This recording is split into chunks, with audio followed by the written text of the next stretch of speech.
सर्वमंगलमांगल्ये शिवे सर्वार्थसाधिके शरण्ये त्र्यंबके गौरी नारायणी नमोस्तुते। कुबेर यंत्र। कुबेर देवताओं के कोषाधिपति कहे जाते हैं और इनकी साधना उपासना देवताओं तकनीक की है। शास्त्रों के अनुसार दरिद्रता निवारण, भाग्य बाधा, दोष की समाप्ति एवं अद्भुत आश्चर्यजनक आर्थिक उन्नति के लिए यह साधना अत्युत्तम मानी जाती है। यह साधना कोई भी कर सकता है। कुबेर जी का परिचय। वैवस्वत मनवंतर में महर्षि पुलस्त्य के यहाँ विश्रवण नामक पुत्र हुआ।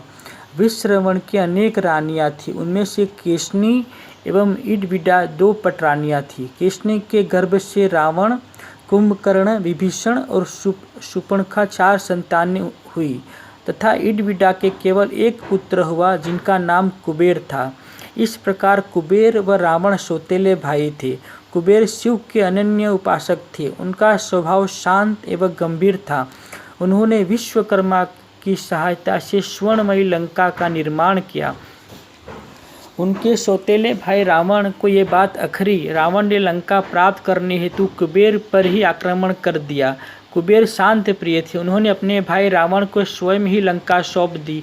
ऐसा वर्णन वाल्मीकि रामायण में मिलता है। परंतु कुबेर के पास एक अद्वितीय विमान था, पुष्पक। यह 7 मंजिला का था एवं चालक की इच्छानुसार ही चलता था। रावण ने पुष्पक विमान प्राप्त करने के लिए कुबेर पर पुनः हमला किया। इस प्रकार रावण पुष्पक विमान कुबेर से छीनकर ले गया। कुबेर को रावण के इस व्यवहार से बड़ी ठेस पहुंची और उन्होंने शिव को प्रसन्न करने के लिए घोर तपस्या की। शिव पुराण के अनुसार यक्षराज कुबेर अलकावती नामक नगरी के राजा थे। ब्रह्मांड पुराण के अनुसार मेरु पर्वत की चोटी मंदार पर चेतररथ नामक एक दिव्य बगीचा है जहाँ कुबेर जी आराम करते हैं। अनेक प्रकार के किन्नर, गंधर्व, अप्सराएं यहाँ कुबेर का नित्य पूजन करती हैं। जिस जगह पर कुबेर ने तपस्या की थी वह स्थल नर्मदा नदी एवं कावेरी का संगम स्थल था। यह स्थल आज भी कुबेर तीर्थ के नाम से पूजा जाता है। कुबेर की तपस्या का रंग लाई और शिवजी ने प्रकट होकर इच्छित वर मांगने के लिए कहा। कुबेर ने कहा, सर्वप्रथम मुझे मेरा पुष्पक विमान चाहिए। शिवजी ने तथास्तु कहा। इतिहास पुराण साक्ष्य कि भगवान श्री राम ने लंका विजय करने के पश्चात सबसे पहला कार्य यही किया कि पुष्पक विमान यथाशीघ्र कुबेर को लौटाया। वर देने के पश्चात कुबेर फिर भी शिव की तपस्या करते रहे। तब भगवान शिव ने पुनः उन्हें वरम ब्रूहि कहा। कुबेर ने कहा कि हे भगवान, मुझे कोई ऐसा स्थान दिखाओ जिस पर मेरा शासन एवं आधिपत्य अक्षुण्ण बना रहे तथा कोई भी कितना भी शक्तिशाली हो मुझसे मेरा प्रभुत्व न छीन सके।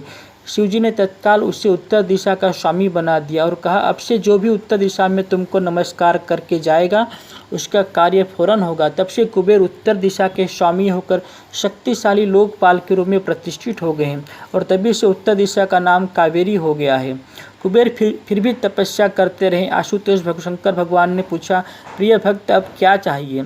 कुबेर ने विस्तार से कहा, मुझे आपकी कृपा एवं मित्रता चाहिए। मेरी स्वर्णमयी लंका मुझसे छीन गई, यह ठीक है। आपने मुझसे उत्तर दिशा का स्वामी बना दिया, परंतु खाली दिशापति लोक पर होकर क्या करूं? मुझे ऐसी अक्षय एवं अपार संपत्ति दीजिए जिसको मुझसे कोई न छीन सके। इतना ही नहीं, जिस पर मैं कृपा करूं वह भी अथाह संपत्ति का स्वामी बन जाए।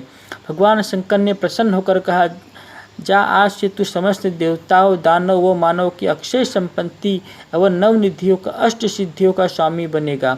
जो भी विधि विधान से तेरी पूजा करेगा, तेरी कृपा से वह भी अक्षय संपत्ति का स्वामी बनेगा।